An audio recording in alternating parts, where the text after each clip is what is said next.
The deep web refers to all of unindexed content online. So it's literally all the banking data, administrative code, all the things that are moving around on the internet that we don't see and that Google doesn't pick up or index. It's vast. It's a lot bigger than the visible surface web. So on the surface, it seems like it's a film about Silk Road and the language they use, Tor, what the folks use in this dark net. And Bitcoin, which you called as a virtual currency, which is anonymized, but can also be tracked. Completely. Yeah, it can also be tracked. Yeah. And you're talking about Ross and his role in the Silk Road. Before we go to Ross, let's just briefly talk about the Silk Road itself. Was it primarily drugs, or were there other things that were being bought and sold in this underground marketplace? So the Silk Road was a marketplace for anything. The whole point of it was that you could create a username, you could get a Bitcoin account, you could anonymize that account, and you would then be able to buy and sell whatever you wanted privately and anonymously. There were, at least 1 million people using this market. There's a lot all over the world. It was predominantly the vast majority of what was being bought and sold on the Silk Road was drugs. Of all stripes. For the most part, while Silk Road was active, it was mostly marijuana and softer drugs. And then there were harder drugs that were also for sale on the Silk Road. So it really ran the gamut. And the sort of attempt to shut it down was kind of similar to what happened with Napster, where you have this marketplace you have this new technology that's very provocative and disruptive. It's a centralized service, which means it's got one central point of control, so you can seize that one point of control, and then many copycat sites come in its wake, and then eventually you'll have decentralized marketplaces. So that's sort of the world we're in now.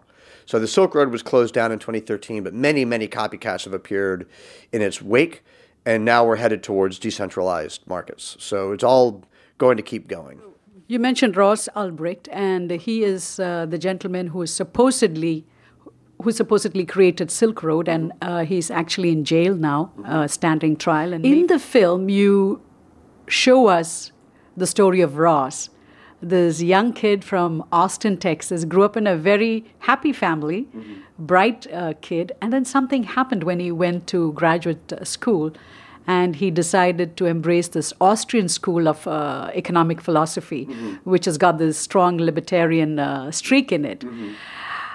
Tell us a little bit about Ross. What did you discover, and why is he in jail? Do you think he was the guy that was operating Silk Road when was it the FBI that caught him here in a local library in San Francisco? What did you uncover from doing the story about Ross? Well, to me, the story was really about the unknowable.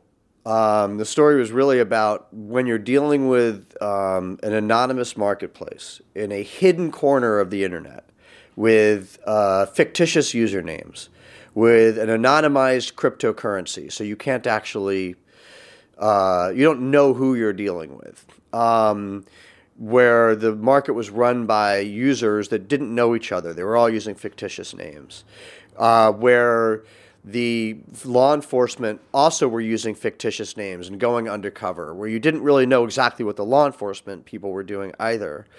There's a lot of unknowns. And to me, what was fascinating about this story was looking at it without trying to leap to conclusions one way or the other, that either Ross is a martyr and a hero, as many people have painted him, or as sort of predominantly as he's been painted in the press, he's some kind of monster, hacker, drug overlord.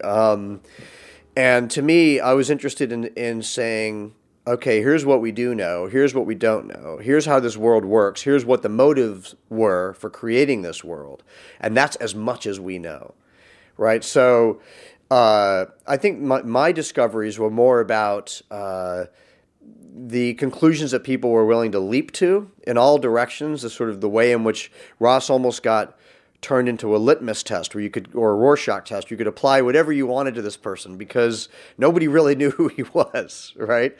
And, the family has a very specific perspective because they know him really well and they were with him all the time right up until just before he got arrested.